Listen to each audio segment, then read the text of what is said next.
Как звучит слово «мама» в разных странах?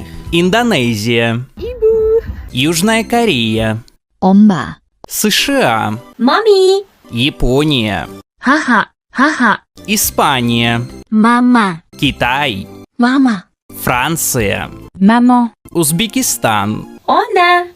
Германия, Die Mutter, Швейцария, die Mutter. Ливан. 엄미, 엄미. Как круто! А ты подпишись и поставь лайк.